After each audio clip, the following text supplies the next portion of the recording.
All right, Big Bang, welcome to the Dog Walk presented by Barstool Sports. Today I am joined in studio by Jerry Udelson. Udelson. All right. I almost got it. It's close enough. Pretty close. Jerry owns Little Teeth, Big Smiles in Oak Park. Forest Park, sorry. I'm really off to a hot start today. And also Elmhurst Dentistry for Children. For kids. I fucked that up 3 ways. But regardless, I'm directionally correct. And I'm happy to have Jerry here. Jerry, welcome in. Thanks so much for having me. So we played golf about a month or two ago. It was a great time. It was a great time. We played out there at Flossmoor. Shout out to everyone over there, George, Adam, Brad. Everyone was great. We had a good time.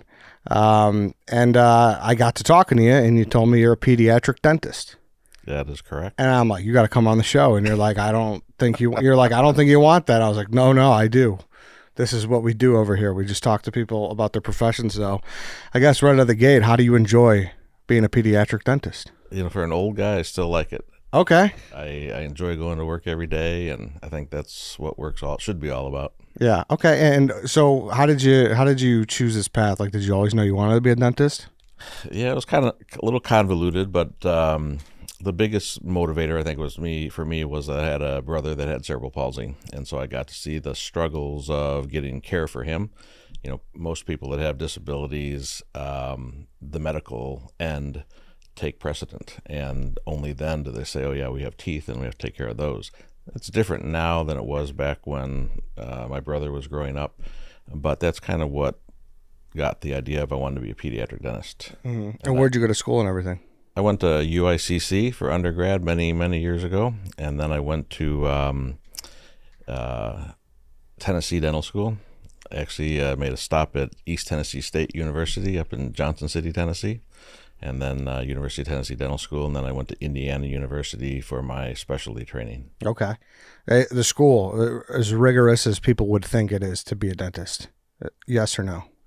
I'm probably not a good one to ask because I didn't take it as seriously probably as some do. I did my work and then I had fun, whereas other people, they do their work and do their work and do their work and they make it hard, I think. So for me, it wasn't. I had a good time in school. Mm-hmm. And is there a point where you're going through classes where you're like, I want to do pediatric dentistry or I just want to do, I'm fine with the adults too?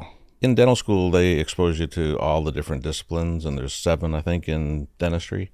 And so you get some exposure, and, sometimes if you don't have the notion of this is what I want to do, being exposed to one area or another might say, hey, I really like this, and that's what I want to go for. Wait, there's 7? 7 or 8 or 9, I can't remember now. What are some of them? Obviously, I'm sure animals is one. I'm sure. Yeah, not animals. No, it's not. That's not like there's not. In animal veterinarian dentists? is veterinarian. I guess too. We just brought our dogs to the vet, and they charged them $1,000 to clean their teeth. It was crazy. Really? Yeah. You're supposed to brush dogs' teeth. Did you know that? I did not know that, and I've been scolded for that. Oh my God! I have a friend who's gonna be feel so vindicated right now because. He went to the vet with his dog, and his dog's teeth is in really poor shape. Like they might have all come out, and the veterinarian scolded him, and he's like, "Hey, what the fuck? Like I didn't know." I hear you. I got same lecture. If you didn't know, he for sure didn't know. Wow. Wait, so what's the 7 then? I assume that. Orthodontics, oral surgery, prosthodontics, periodontics, pediatric dentistry, and again, there's a few more that I don't remember. You don't remember? Yeah. Gotcha. What is seen as the hardest? Probably oral surgery, oral maxillofacial surgery. And I assume, do you have basic knowledge into that, or that's a completely different specialization? It's, again, that's the easiest thing they do is pull teeth out, but then they do reconstructive surgeries and that. So it's almost, I don't know if it's required now to be an MD and a DDS to get into that specialty. I'm not sure, but a lot of people do. Mm-hmm. Okay. That makes sense. And then you went the route that you went. I went, 2 years of specialty school after dental school. Dental school is 4 years, and then specialty in pediatric dentistry is 2 years, and then I did an additional 2-year fellowship sponsored by the United Cerebral Palsy Research and Educational Foundation. Okay. Where I taught dental students and dental residents how to treat children with disabilities. Okay.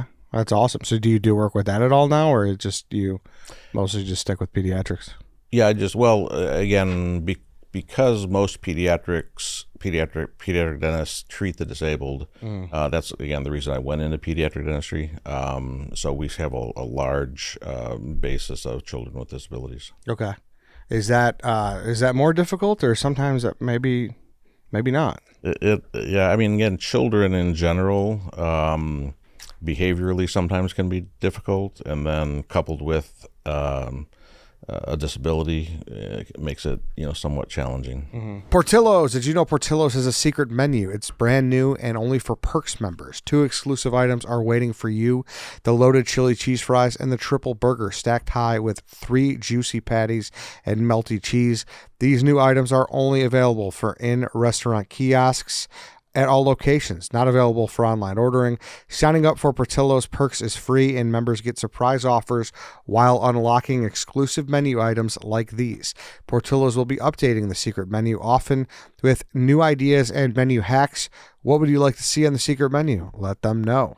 Join the Portillo's Perks to unlock their new secret menu. Order the chili cheese fries and the triple burger exclusively at kiosks only for Perks members. Sign up at portillos.com/perks.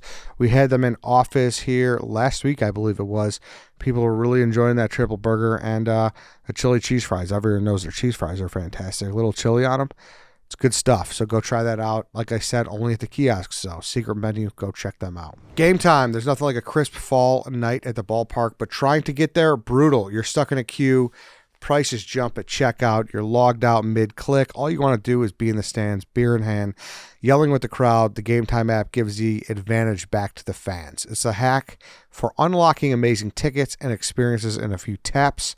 It's incredibly easy to use, and the Game Time guarantee means that you can trust that you'll get 100% authentic MLB tickets on time and at the best price. Plus, fees are always included, so what you see is what you pay. I was looking at tickets for, let's see, because I got ahead of myself here. I got to be honest with you. I looked at tickets for Northwestern tomorrow night. So I'm going to toss you a football game. How about that? Northwestern. You can get in the stadium against the Western Illinois Leathernecks for as low as $43. Friday night game. Very cool. In Evanston. Highly recommend seeing their stadium. So check that out. Amazing deal. I'm going to go grab those seats only at game time. So $43, like I said. Take the guesswork out of buying tickets, buying MLB tickets with Game Time. Download the Game Time app, create an account, and use code DOGWALK for $20 off your first purchase. Terms apply. Again, create an account and redeem code DOGWALK for $20 off.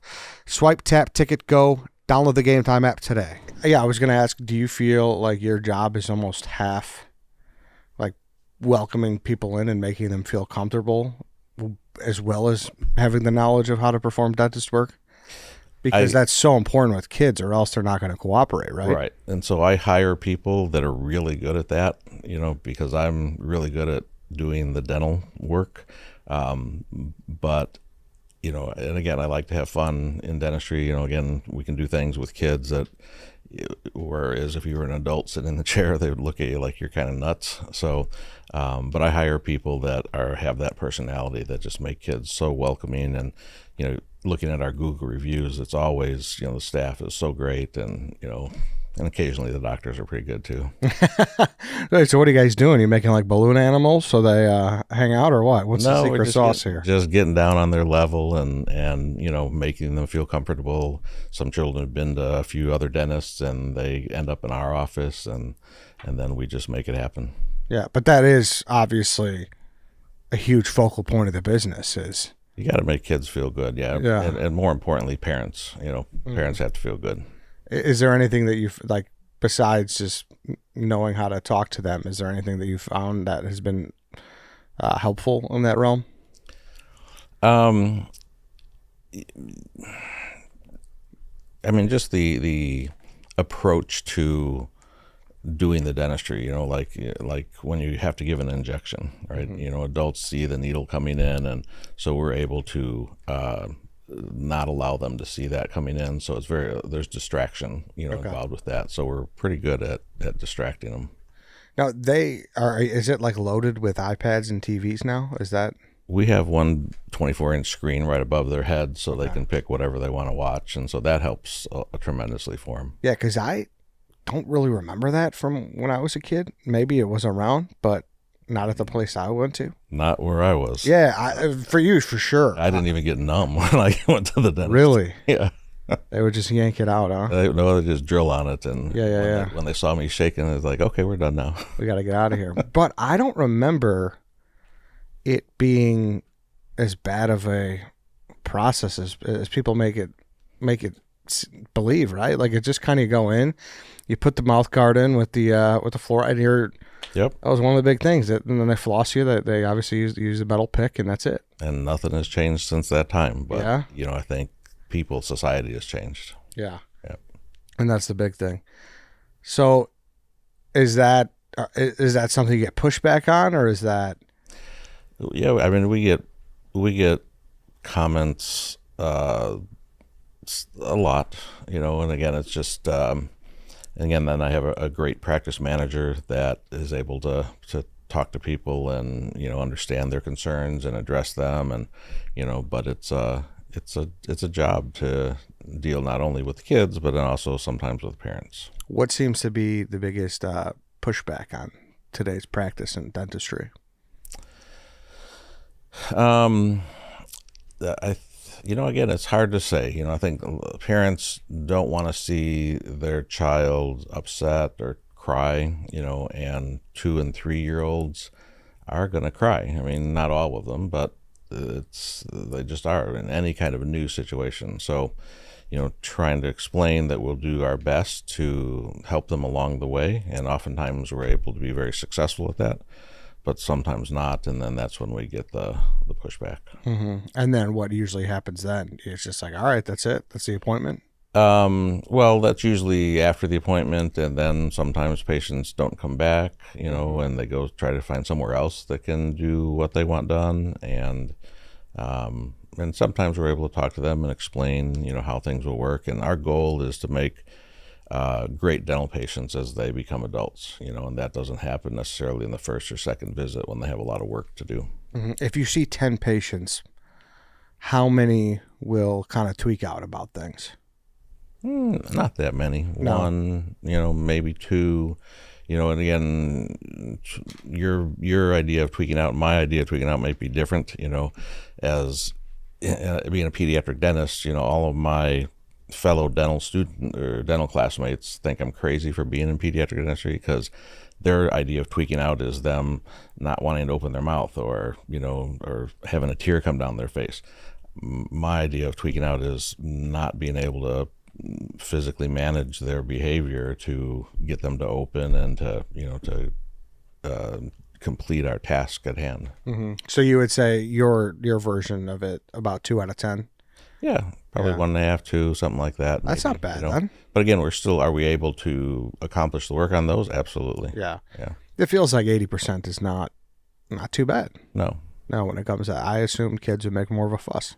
Yeah, I mean, again, sometimes it seems pretty loud in our practice, children making some noises, but overall, it's just a day at the office. Has there been any change to like the industry at all where? Because obviously, if they go to the doctor's office, like they might be thinking shots and shit like that. Has there been any change to like in the environment of the office or anything like that to let them know like that's typically not going to happen for pediatrics, right? Yeah, I think you used to go to the doctor. I don't you recall your dental office, right? There's very stark walls and maybe a plant or something, or maybe a fish tank or something. So the decorum of the office is huge, when you walk in a door, and you see bright colors and fun things, that makes it like, oh, this is a pretty cool place. And that's kind of what we've created in both our practices. Yeah. No, I mean, I would assume that's probably a huge factor in making them comfortable. How often do they butt you? They don't. Never. I mean, very, very rarely. A couple of my associates have been bitten once, but having grown up with my brother that was had spastic cerebral palsy, I learned early on where and when and where not to put my fingers. Okay. Yeah. So you were greatly trained, not being bit. Yeah. What's the biggest problem that you see with kids' teeth? Still cavities. I mean, children just still get cavities. So just filling them, and that's the biggest thing. What's the record of cavities? When I was working, my first office was in Bridgeport, about a mile from Sox Park, and a child came in at that time and had 20 out of 20 teeth that were as flat as this table with decay. And so we had to sedate them, and we took out all 20 teeth, and we had to suture the whole upper arch and the whole lower arch together. That was probably the worst I've ever seen. That's a big job. That was something, yeah. How long did that take?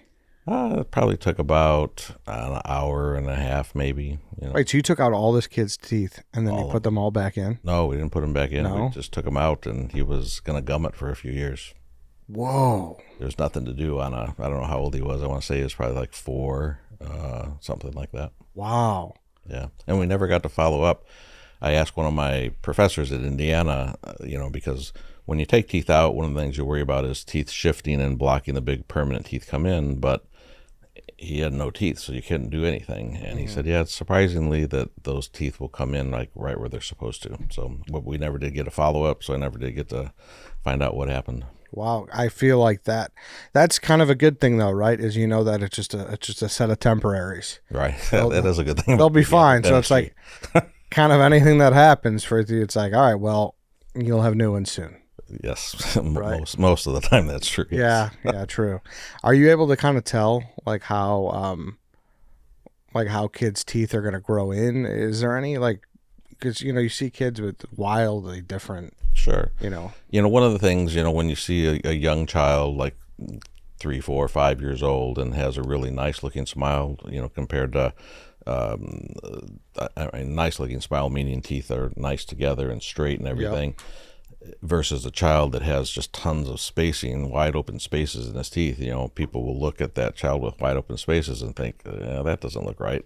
But for us, we like that because that means there's going to be enough room for the big adult teeth to come in, and probably they're not going to need braces where the other children will need braces later on. So that's one of the early things we can look at. How young are kids getting braces nowadays? The American Association of Orthodontics want to see the children at 7 years of age to determine if they can benefit from what they call a phase 1 set of braces. And only about 10 to 30% of children need a phase 1. But if they need it and they don't get it and they wait till 11 or 12 to get braces, then that just extends the treatment time, and or they might need to have teeth extracted at that time to create room. Okay, so we refer all of them at 7 to North. That feels younger than it was 20 years ago. Yeah, I don't remember when that became a recommendation. I don't know. Yeah, no, that definitely feels younger than it was 20, 25 years ago. How many, almost all kids need braces though, right? There's needing braces and can use braces, right? So needing braces for me means that their teeth are really significantly rotated or space is missing where they actually need to create room for the big adult teeth to come in, versus a child that has pretty nice smile but a little bit of rotation or anything, then it becomes more personal preference to the parent and the child if they want to get braces. So could everybody get braces? Sure, most everybody could, but does everybody need it? Probably not. No, yeah, necessity versus just wanting it to look good. Yep. Is the difference. Yep. Where are we at with braces right now? How do you feel? Is it still the metal, the ones that I was used to that I got in the 7th grade in 2003? Is that still kind of the same best way to go? Obviously Invisalign's wildly popular now. Absolutely. Yeah. And again, I'm not an orthodontist, so I really can't speak on that, but we do see a lot of Invisalign. We still see some metal braces. There's a system called Damon, and they're a type of metal braces that are supposed to be superior to just the old traditional braces like you're talking about with the little colored rubber bands that go around them. But there's different varieties of them now. Yeah, and that's outside your realm of what is really best. We refer. Do you deal with headgear? Is headgear still going? Again, I don't deal with it. No. And again, I haven't seen a patient with it in a long time. But I imagine there's still some cases that it's still indicated, but not like it was back in the day, I don't think. Yeah, headgear was I had a friend who had that shit. That's kind of weird. That was wild.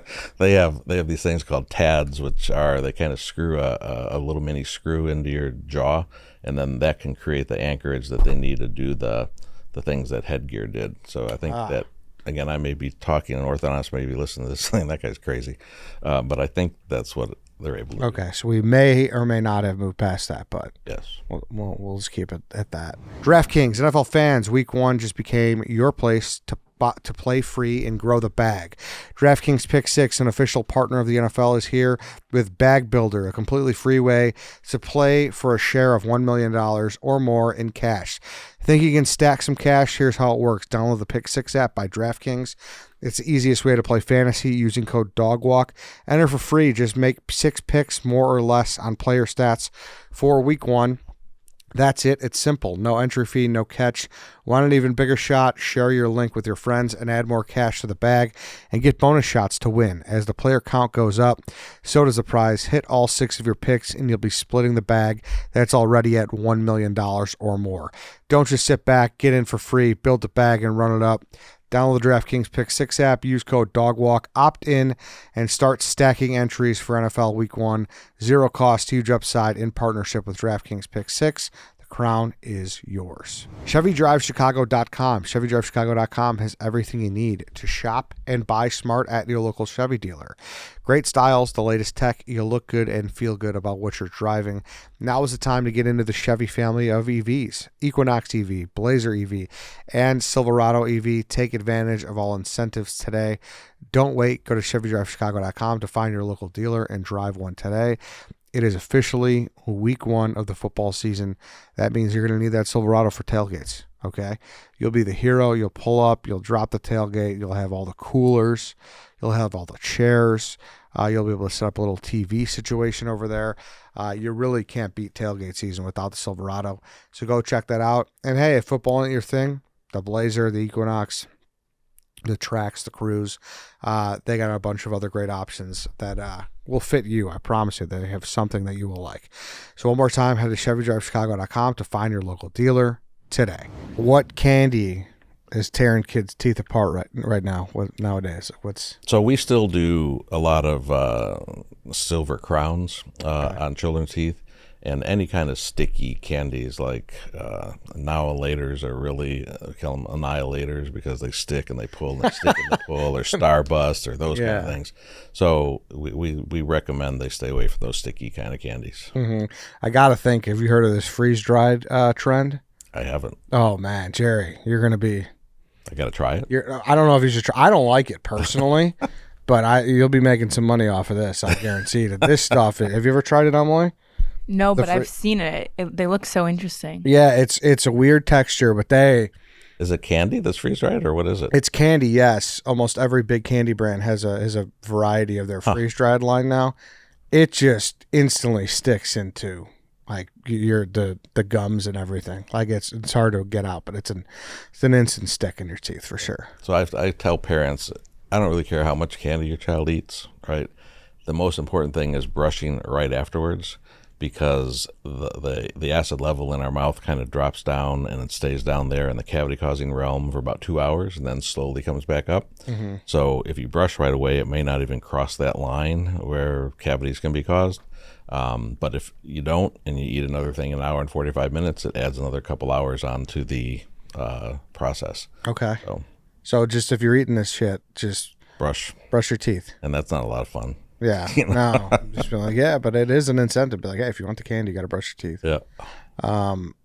Now, will that do everlasting harm though? Like if kids are doing that with their first set of teeth, or is that kind of like eating the candy, brushing? Yeah, eating their candy. Like, is it kind of free reign? It's like a free life, and I mean, again, it's kids have to be kids, right? You have to enjoy life, and candy is part of that in my mind. Yeah.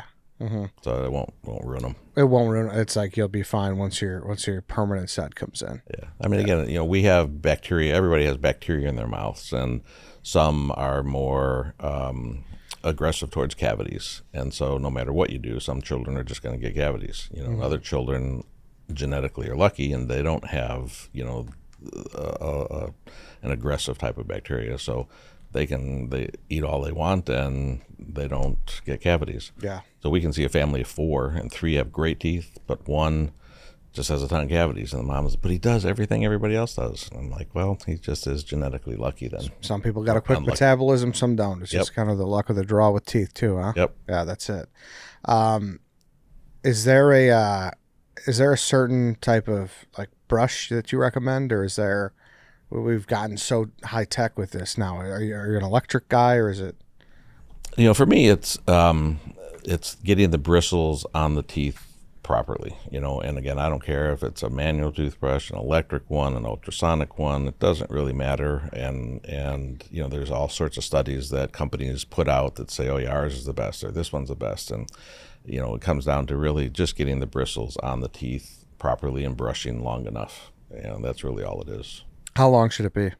Again, when I tell parents, there's numbers out there like 2 minutes you should brush, but that's a long time, So I say you should brush a second on every surface of your tooth. And so when you start brushing your teeth, if you start on the upper right side, just count yourself 1,000, 2, 1,000, go around the outside, go around the outside on the bottom, then go to the inside and around, and then the chewing portion. So you could really, in a child's mouth, do that in less than a minute if you did it properly. It's kind of wild because I think we all learn how to brush our teeth, but there are certain intricacies that I didn't know even. Like I went to the dentist. I go yearly now because I had one of those deep cleans like 5 years ago, and those things will like scare you straight. They're like your teeth are, they'll scare you straight for sure. And but then the last time I went, they're like, yeah, you're brushing too hard. Like you're giving yourself, like you're fucking up your gums. And I'm like, what do you mean brushing too hard? I thought you got to get in there. That's not the case, right? Right. Yeah, you want to use, number one, you want to use a soft bristle toothbrush. And, again, when you use a hard bristle or you brush too hard, not only does it affect your gums, but it also erodes your tooth, actually. So it makes a V in the tooth next to the gum. And, a lot of older people have that just because they've done that their whole life. Yeah. No, I legitimately had no idea. And it was news to me when they're like, yeah, you're like doing too good. It's like, what are you talking about? I've been flossing my ass off. I've been brushing, whatever. And I'm curious about that too, because you said just do it right after you eat candy. I remember hearing before that you're not supposed to brush your teeth too often per day. Is that true or no?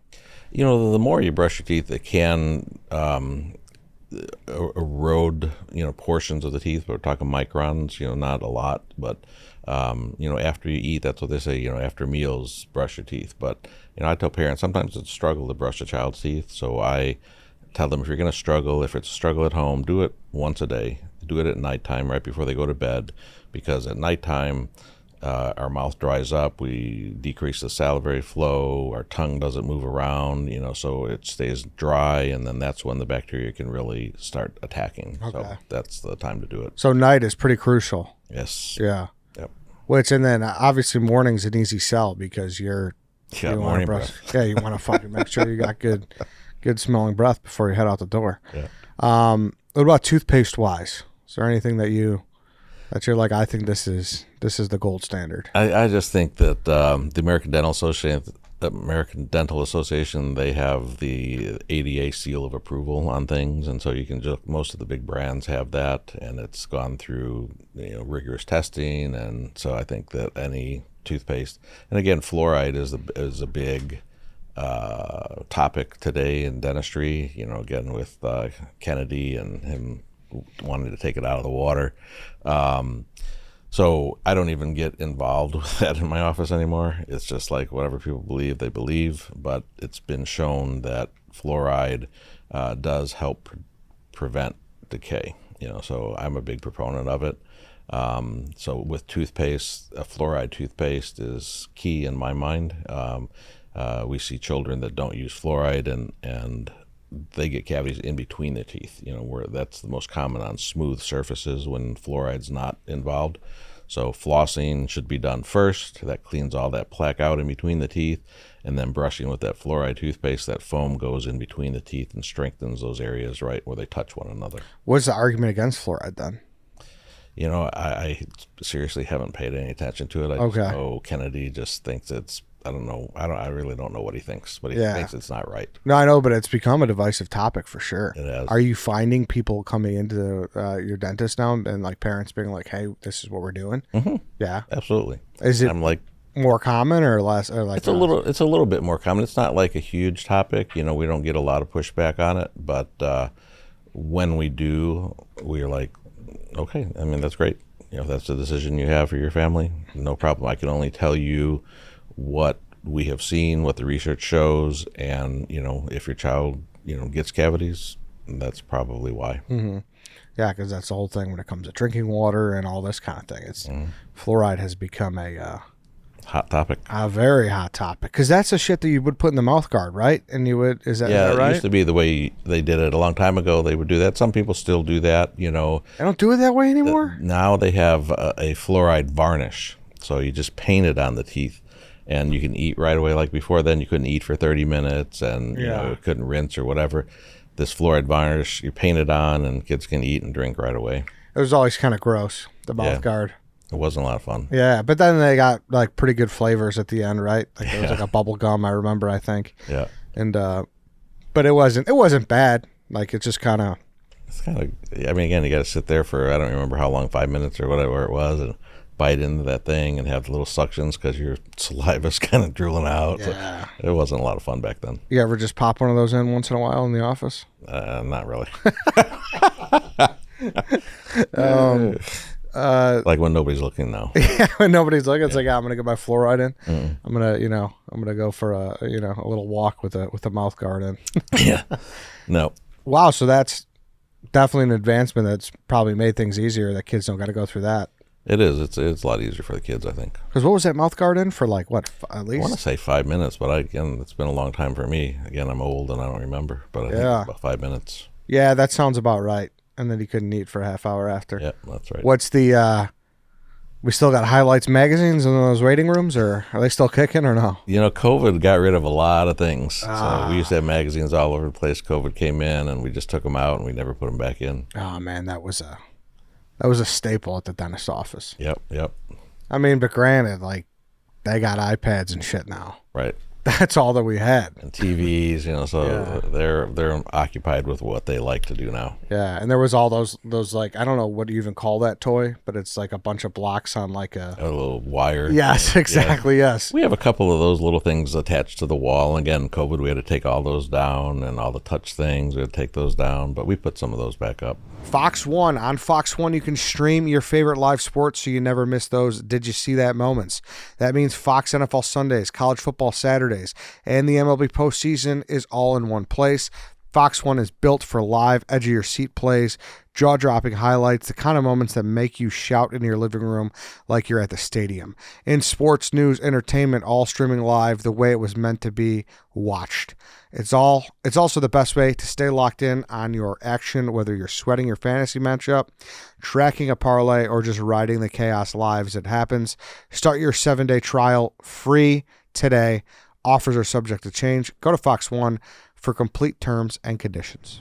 I love to, ironically enough, I've been past your place so many times because you got a big set of teeth right in the front. And if you're from Forest Park or Elmhurst, you know exactly, because they're on both stores, right? No, we just have it on the Forest Park. Okay. Yeah. So yeah, I mean, Forest Park, you know exactly what I'm talking about. Yeah, when I built that building, the village gave me the opportunity to put what they called a blade sign. I didn't know what a blade sign was, but so at the time I was one of my hobbies was blowing glass, and so I told my glass blowing instructor friend, I said, hey, I can put a sign, any kind of sign up on this building called a blade sign, which I put, and he goes, put those chattering teeth, without even thinking, just put chattering teeth. I'm like, what? Yeah, those wind up things. I'm like, well, that's kind of weird, but that's what we did, and it's been pretty awesome. That is really cool. Do you still do that, blowing glass?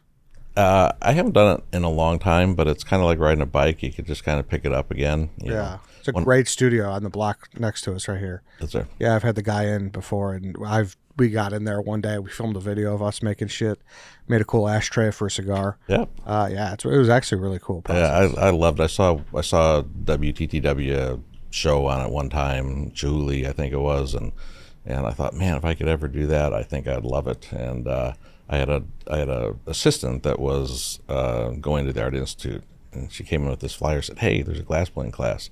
And so I called up, and the lady goes, oh, yeah, sure, we'll sign you up. They signed me up. Later, I found out there was a list of about 20 or 30 people on that list waiting to get into the class, but this lady just was walking by the desk, picked up the phone, saw the list there, saw an opening, and put me in.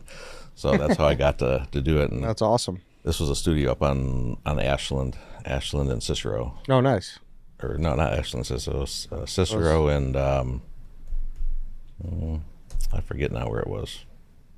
Some Shatter Glass Studios. Shatter Glass. Lance Friedman. Somewhere on Cicero. Yep. Is there anything else that's a common issue with kids' teeth besides the old-fashioned cavities? Not really. I'm just getting them the brush. That's really about it. Or children, until they can tie their shoes, which is around 7 years age, that's when they have the manual dexterity to brush properly. So a lot of parents just let kids have at it. Whereas we kind of want to encourage the parents to floss the child's teeth and then brush them until they can do it. Children can practice and play with the brush as much as they want, but doing it properly, we put that on the parents until they're about 7 or 8. Okay, and I've always wondered the freebies that you guys give out. Do those companies give them to you guys, or are you guys paying for that? Oh, we're paying for it. Are you? Okay. Oh, yeah. I didn't know if that was a thing where they just wanted to make sure that they keep getting their products out there, and once you get it once, then you're going to keep buying it. That'd be nice, but they're separate companies. Uh-huh. Yep. And they're so the product is one side of it, and then these toys are another side of it. Is it kind of like a? Because there's two big brands in my mind. Is it kind of like a Pepsi Coke kind of thing where they're always trying to get into different offices, or no? With the toys? No, I'm saying with like Crest or Colgate or. That. Yeah, not really. I mean, again, I don't know if the laws have changed, and they have changed as far as what salesmen are allowed to do when they come into a practice. Mm-hmm. And so I think that changed things. So I think they used to bring a lot of stuff and give a lot of giveaways, but I think. Yeah, that's what I was talking about, the little toothpaste and the toothbrushes. Yeah, we still have to buy those. Oh, you do have to buy those? Yeah, okay. Yeah. Gotcha. But it just kind of depends. You never know what's. You know what I mean? Like, that's how I kind of envisioned it, where people come in, they're like, let us get your... What are we going to get today? Exactly, yeah. Yeah, no, I think I don't know what brand we're giving out right now. I want to say Crest, but I don't know. But it's not like a Steadfast, like we're a Crest office. No. I mean, but again, once you get in the habit of ordering one, you just kind of... Go with it. And yeah. like Colgate's not banging on your door a bunch, being like, hey, we got to get in your office? No, not really. I mean, occasionally you get a call from a salesman, and I don't really like talking to salesmen too much. Yeah, rightfully so. But it seems like while there are obvious challenges like we talked about with pediatric dentistry, it's kind of nice that you're not really in for a ton of surprises, or is there surprises that I'm not seeing? There really isn't. Children, I always talk about children's dentistry being black or white, right? Mm-hmm. You either do this or you do that. There's not a lot of choices. Like when a tooth presents this way, this is what you do to it. Whereas adult dentistry, you can do this, or we can do that. There's a ton of different things you can do to fix an adult tooth. Whereas pediatric dentistry is really straightforward, and that's why I like it, because it's pretty simple in my mind. Mm-hmm. So not a ton of surprises. Again, sometimes with trauma, there's surprises you don't see, but just day-to-day dentistry, it's pretty straightforward. Can you give me an example of like a trauma surprise? 100%. Just last week. Oh, shit. So I had a child that had an injury at school. I can't remember what she was doing, riding a scooter or fell or whatever, and broke a tooth off, right? The front tooth, a permanent tooth. And the parent didn't get a call, and the parent came in at the end of the day, and they said, oh, yeah, your child fell early in the day.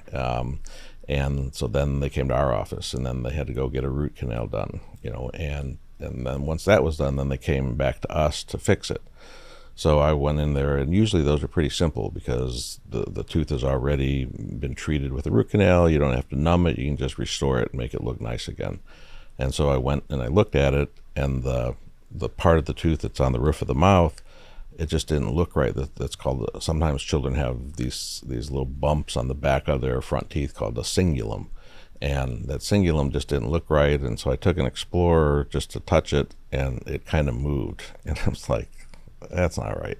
And so this whole lingual portion of that tooth was fractured down about 4 millimeters below the gum line. Oh. And so you can't you can't leave it there. You have to take it out, and then it was bleeding, and just trying to restore that was just a nightmare. So it was one of the harder things I've done in a long time. Damn. And then now what's going to happen, that child's going to have that tooth extruded, meaning pulled out a portion to get that where that fracture went down, and then an adult crown put on it when they're older. So it's going to be a long, and then eventually probably we'll end up losing that tooth. So it's a tough one. That is tough. Bad scooter ride. Those little razor scooters, those are bad. Yeah. Is Because that low center of gravity, and you flip over the handlebars, and we see a lot of those. that's a big cause for trauma? Yeah, I'd never let my kids have one of those. No, dude. Yeah, I remember those going over like a hose or something. It's curtains. You're screwed. You're over the handlebars like You're that. screwed.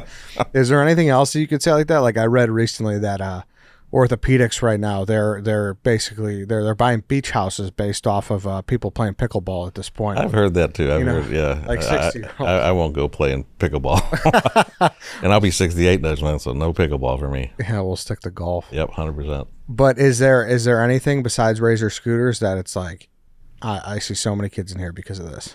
Yeah, I mean, again, summer months, obviously, we see more trauma, baseballs to the face, bats to the face, those kind of things that just kids messing around like when we were kids at the drinking fountain, bumping, pushing them, breaking them on the porcelain drinking fountain or stainless steel. And so those are the kind of things that we see. Winter months, a little less. I had one patient once that was running on a volleyball court, and I don't know if his mouth was open, but the volleyball net caught his permanent tooth, and it went flying up in the air. And these are friends of ours, and they came knocking on the door, our house, and told me what happened. So we just got in the car and went to the office, and I gave Mom a wine cooler on the way so she could just kind of relax a little bit. That's pretty. He still has that tooth, and he's 20-some years old now, so that's pretty good to go. Wow, that's like tied that thing like he was getting ready to slam the door for the tooth fairy. Permanent tooth is nuts. What about the myth or any validity to putting that lost tooth into some milk? Everyone 100%. likes. Oh yeah, that's a good thing. If really, if you lose a permanent tooth, milk is the most compatible to try to keep it alive, or not alive, but the cells alive, so that when you go to reimplant it, that it'll take again. Really? I always was told, yes, do that. And then like recently it feels like people are saying that it's like a wives' tale. No, it's good. Good. Toss that tooth on. So if I get my teeth knocked out playing basketball, I'd throw those things in some milk. Milk and get to the dentist ASAP. Okay. First 2 hours are critical.